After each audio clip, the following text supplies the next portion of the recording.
My grandma passed away on a Tuesday. 2 days later, while I was opening her recipe box, my brother texted me from the Maldives. We just checked in. He thought Grandma's $235,000 would still be waiting for him. It wasn't. My name is Claire. I work as a home health physical therapist. I go into people's houses and I help them remember how to stand up, how to walk to the bathroom, how to reach the top shelf without falling. Most of my patients are older. A lot of them live alone. My job is not really about the exercises.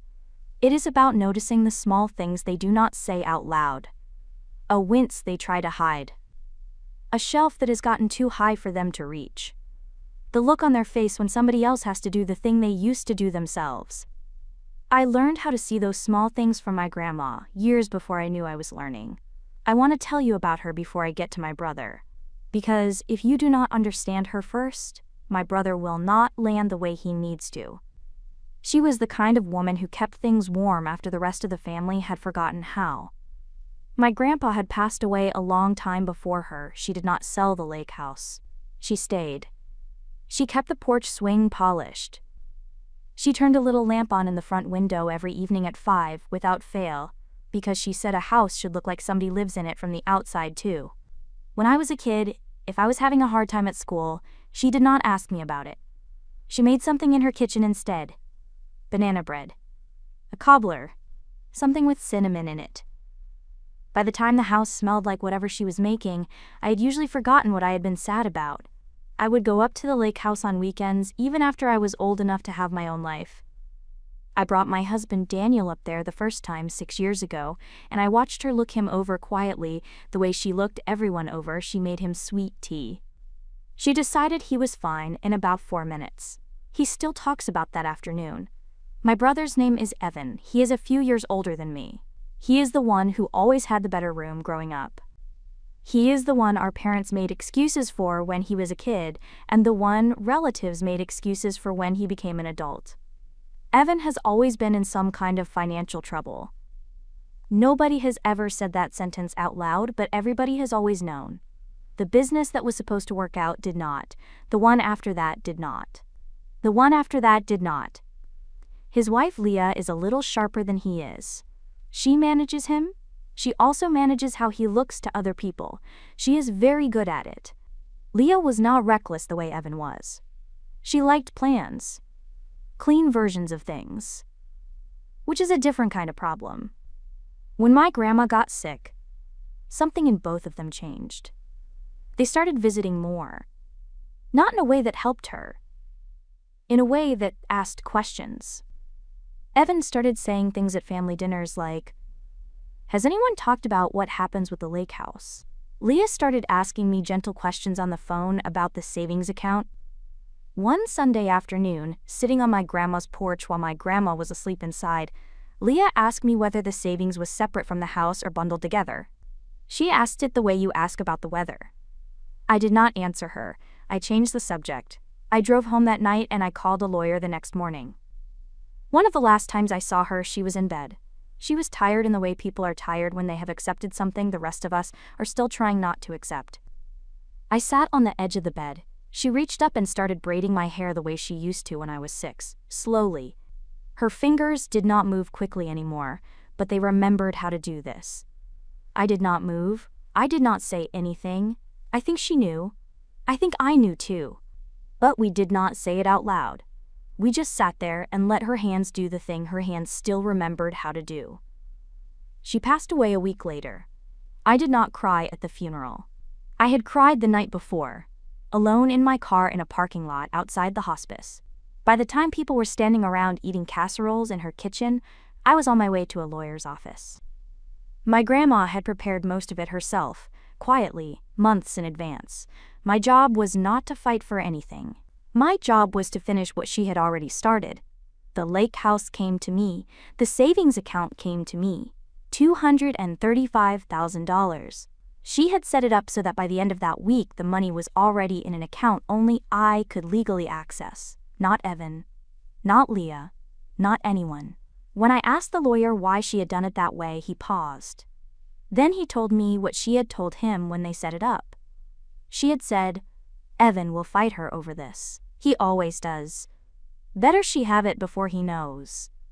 I sat in that lawyer's office and I held that sentence in both hands. My grandma did not leave me everything because she loved me more than she loved my brother. She left me everything because she knew exactly who my brother was, and she had been right about him her whole life. I drove up to the lake house 2 days after the funeral. I let myself in. The house smelled the way it always smelled, lemon, and something warmer underneath it. I stood in the doorway of the kitchen for a second because I did not trust my legs yet. Then I went in. Her old metal recipe box was on the counter where she always kept it. Green paint on the outside, dented in one corner from the time I had dropped it when I was 8. I set my bag on the counter. I sat down on the kitchen stool. I pulled the box toward me. I opened it. There were cards inside the way there had always been cards inside. Index cards yellowed at the edges. Her handwriting. But when I started going through them, I realized she had done something I did not know about. She had been writing notes on the backs of them. Not for recipes, not for cooking, just for herself. Little pieces of sentences in her small, careful handwriting. The peach cobbler card had a note on the back of it in pencil. It said, "For when you need the house to smell like home." The chicken soup card said, "For Claire, when she is sick. A little extra ginger, just how she likes it." The banana bread card said, "The one she used to steal off the counter when she was 6. I sat on that kitchen stool with a stack of index cards in my lap, and I read them one at a time. There were years of them. Little sentences she had written to herself about me. Things she had noticed and never said to me out loud. Things she had been carrying in her kitchen the whole time. I had thought I was the one carrying something up there on the weekends. My phone buzzed on the counter. I did not want to look at it. I did anyway. It was Evan. 2 lines. "We just checked in. We're in the Maldives." A photo of 2 cocktails on a balcony looking out over an ocean I had never seen. I put the phone face down on the counter next to the recipe box. I did not feel what he wanted me to feel. I did not feel hurt. I did not feel shocked. What I felt was something closer to confirmation. They were not grieving. They were celebrating. What they did not know, sitting in that hotel room in the Maldives, opening a bottle of something expensive, was that I had already finished locking every door behind them. I turned my phone off. I stayed at the lake house that night. I sat in my grandma's kitchen with her recipe box open on the counter, and I read every card she had ever written to herself about me.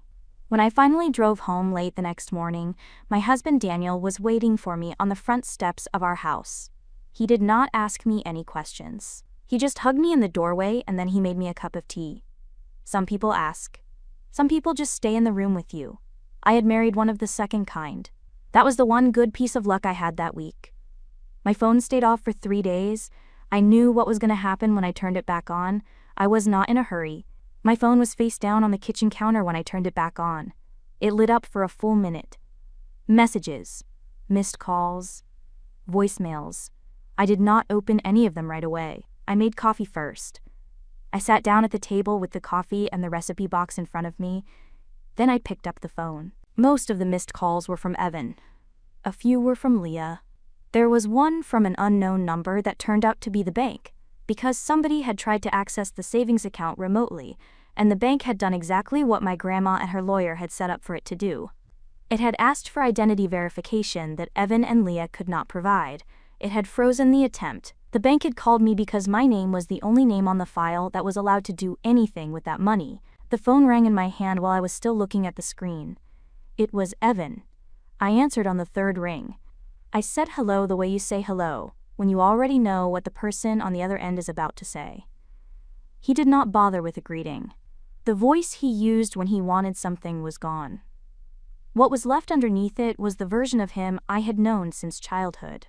He said, "Claire, there is something wrong with Grandma's account."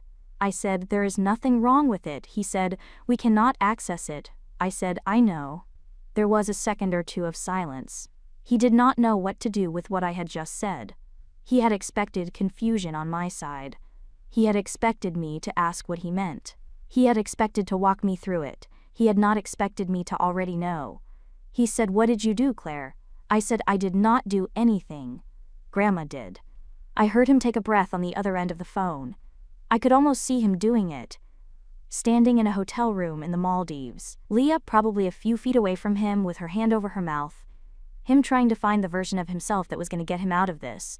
He said, "Claire, we need to talk about this." I said, "Enjoy your trip, Evan." I hung up. I set the phone down on the counter. I sat there for a minute with both my hands flat on the table. My grandma had known my brother better than he had ever known himself. She had spent decades watching him, and she had made her decision based on what she had watched. I want to tell you what happened next, because it is the part of the story that tells you who my brother actually is underneath all the soft voices. He called me back 12 times that afternoon. I did not answer. He sent me a message telling me I was overreacting. He sent me another message, about an hour later, explaining that he did not actually think I was overreacting, he had just been upset. He sent me a third message, later in the evening, telling me he loved me and we needed to figure this out as a family. By the 5th or 6th message he was asking. By the 9th or 10th he was begging. Every message was in a slightly different voice. None of them were the voice he had used on the phone in the first minute. That one had been real. The rest of them were him trying to find a version of himself I would open the door for. He kept going the whole next day. He sent a long text around noon, telling me about the debts. A shorter one in the afternoon, asking if I remembered the time he had loaned me money in college. He had loaned me $200 for a textbook when I was 19, and I had paid him back within a month, but he was bringing it up now like it was evidence of something. I did not answer any of them. The next morning I drove back up to the lake house. I went back because I wanted to be in her kitchen, and because I wanted to finish reading the recipe box. I made coffee on her stove. I opened the box. I kept going card by card. There was a pot roast card. The back of it said, "Claire stayed over last winter when her apartment flooded. She did not want to ask. I could tell. I pretended I needed help with the garden so she would feel useful." I remembered that winter. I had not thought about it in years. My apartment had flooded. I had been embarrassed to ask my grandmother if I could come stay with her. I had driven up anyway. She had met me at the door and told me she was glad I had come because she had a whole project in the garden she did not have the energy to do alone, and would I mind helping her with it. I had felt better immediately. I had spent the next 4 days digging up bulbs with her, and I had never once realized there had not been a real project. She had made the project up because she had known I would only let her help me if I thought I was helping her. I sat at her kitchen table holding that card in my hand, and I understood something about her I should have understood years earlier. She had been watching me my whole life. She had seen every small thing I had not said out loud. She had just never made me feel seen about it, because she had known that if she had said it out loud, I would have closed the door. There was another card further back in the box, a plain one. No recipe on it, just her handwriting on one side. It said, "Claire was so quiet at dinner tonight. I wish she would tell me when something is wrong. But she never wants to be a burden. I hope she knows she never could be one." I read that one twice. Then I put the card down on the kitchen table, and I did the thing I had not done at the funeral. I put my head down on my arms at her kitchen table, and I cried. Not for very long. Maybe 4 or 5 minutes. I was not crying because she was gone. I was crying because she had been there the whole time. She had been right there in her kitchen, watching me, taking notes on the backs of index cards, and I had not known. And now I knew, and she was not going to be there when I walked in with what I had figured out. I wiped my face. I closed the recipe box. I sat there for a while longer with my hand resting on the lid. I drove home late that afternoon. Daniel was on the couch when I came in. He did not ask me how the day had been. He moved over so I could sit down next to him. I leaned my head on his shoulder. He put his hand on my knee. We sat like that for a while. He said, "You are allowed to have a hard day." I said, "I know." He said, "I just wanted to say it out loud in case you forgot." I did not answer him. I did not need to. That was the whole sentence I had needed to hear. I went back up to the lake house the next morning. I could not stay away from that kitchen. The recipe box was still on the counter where I had left it. I kept reading. There was one more card, tucked near the front like it had been taken out and put back recently. The note on the back was one line. It said, "I hope she knows how much I love her. I never say it enough."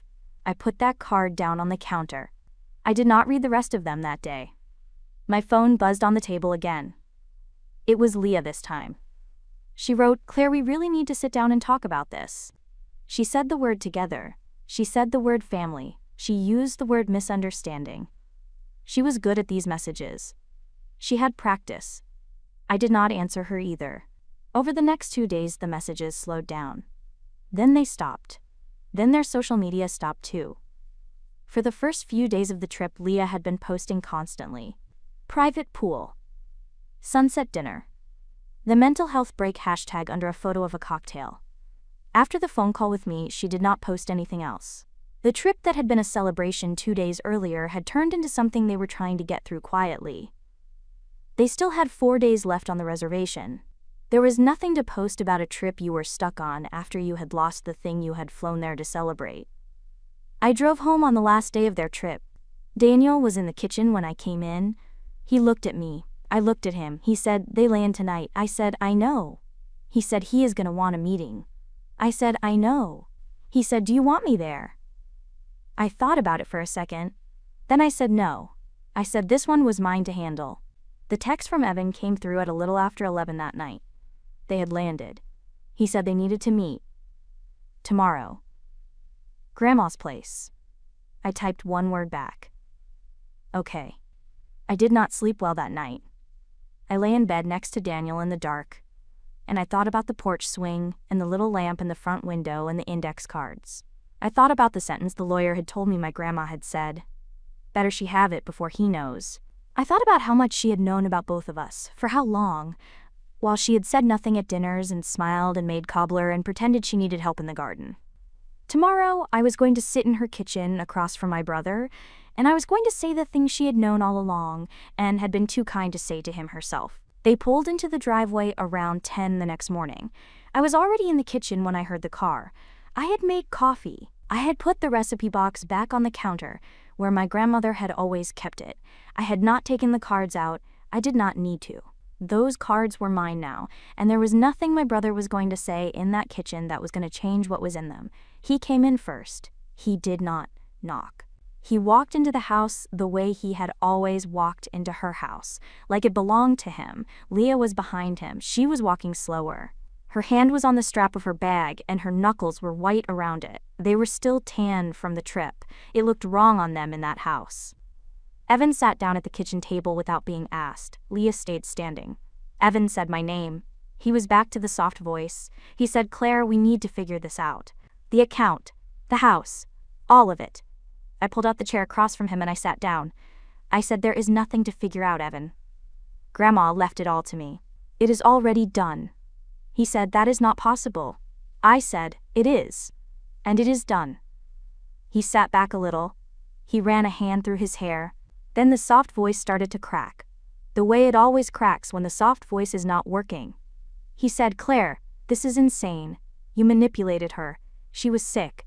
You were up here every week, you had access, and the rest of us did not." I looked at him. I let the sentence sit on the table between us for a second. Then I said, "I was up here every week because nobody else was." Leah spoke for the first time. She said, "Claire, this is not fair. We are family." I looked at her. I said, "You went to the Maldives 2 days after she passed away. That is what you did with your family." Leah did not have a sentence for that. Her mouth opened slightly and then closed. She looked at Evan. Evan was looking at the table. Evan leaned forward. He said, "Claire, I have debts." I said, "I know, Grandma did too. That is why she left it to me." He did not expect me to say that. His face did the thing his face does when the room is no longer his. He opened his mouth to answer. He did not have an answer. The sentence sat there. Leah turned to him. She said, "You told me it was split." He did not answer.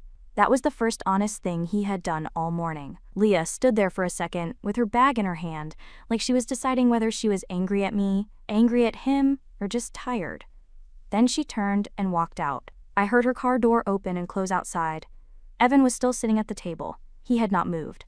I said, "Evan, I am not selling this house. Not this year. Not next year. Not ever. You can come visit if you ever decide to actually visit. But you are not taking anything." He said, "You cannot just cut us out." I said, "I did not cut you out. You did." 2 days after the funeral. I stood up. I did not raise my voice. I walked over to the front door. I opened it. I stood next to it and I waited. He sat at the table for another few seconds. Then he got up. He did not say anything else. He walked out past me. I closed the door behind him. Not hard, just all the way. I stood in the hallway for a minute with my hand on the doorknob. Then I walked back to the kitchen. I went out the back door and onto the porch. The porch swing was where it had always been. I sat down on it. I put one foot on the floor and pushed off a little. The chains made the small sound they have always made. The lake was flat. The sun was most of the way up. I sat there for a long time. I did not cry. I was just sitting on the swing where she used to sit, in a house I did not have to fight to keep. I thought about her out there. The last few summers she had still been able to make it down to the porch on her own. She would sit on that swing in the evenings with a cup of tea and watch the light move across the water. I had asked her once, late one of those evenings, what she thought about when she sat out here by herself. She had looked at me for a second, then she had said, "Not much." She had said, "I just like the way it sounds." The water. The wood. I had not understood what she meant at the time. Sitting on that swing the morning after Evan drove away, I finally did. Some places you do not sit in to think. You sit in them so the thinking stops for a little while. I thought about my grandma on that swing. I thought about her sitting there by herself on evenings when nobody had driven up to see her.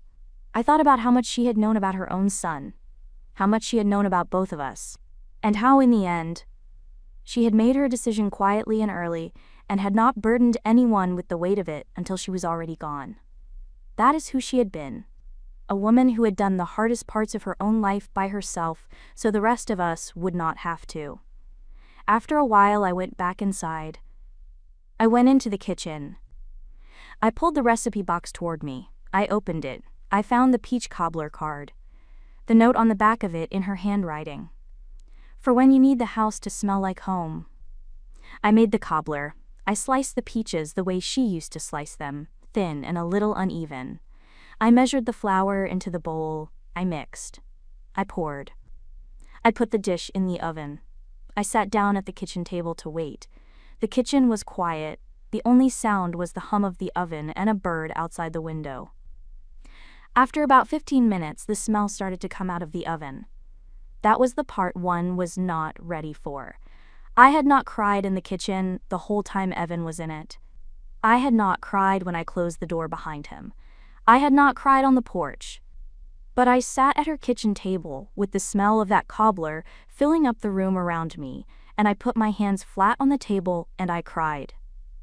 Not for very long. Maybe 3 or 4 minutes. The kitchen smelled like her again, and my body knew it before my mind did, and she was not going to walk back in through the door. When the timer went off, I wiped my face. I took the cobbler out of the oven. I set it on the counter to cool. Daniel arrived about an hour later. I had told him that morning to come up when I called him. I had called him from the porch after Evan left. He did not ask how it had gone. He came into the kitchen. He put his hand on the small of my back for a second. Then he sat down at the table. I put 2 small plates on the table. I put a spoonful of the cobbler on each one. He picked up his spoon. He took a bite. He closed his eyes for a second, the way he does when he is tasting something carefully. He opened them. He said, "Claire, this is really good." I said, "It is hers." He said, "It is yours now." I did not say anything. I picked up my spoon and I had a bite too. I sat at her kitchen table with my husband, and I ate my grandma's peach cobbler in a kitchen I did not have to fight anybody else for anymore. I do not remember talking much after that. I remember the window over the sink. I remember the way the light changed in the room as it got later. I remember Daniel's hand reaching across the table at one point and staying there until I put my hand in it. I remember the last thing I said to him before we cleaned up. I said, "I wish she knew I knew." He said she did. "She left the cards, didn't she?" He did not say it like a big sentence. He said it like something simple you say to somebody you love in a kitchen when the day is almost over. My grandma left me a house, $235,000, and a metal box full of recipes. My brother thought she had left him something too. She had. She left him the truth about who he was when she needed him most. I did not have to fight him for the money. Grandma had already done the hard part. I just finished it. I did not fight him for the house either. I fought for what was inside it. The smell of the kitchen. The swing on the porch. and proof, in her own handwriting, that I had been loved the whole time. If someone loved you quietly, and you only understood it later, tell me the small thing that made you realize it. A note. A habit. Something they remembered. I read the comments, and I would really love to hear yours. Tell me your city and local time in the comments. I always love seeing where everyone is listening from. And if this story stayed with you, subscribe. I will see you in the next one. Take care of yourselves.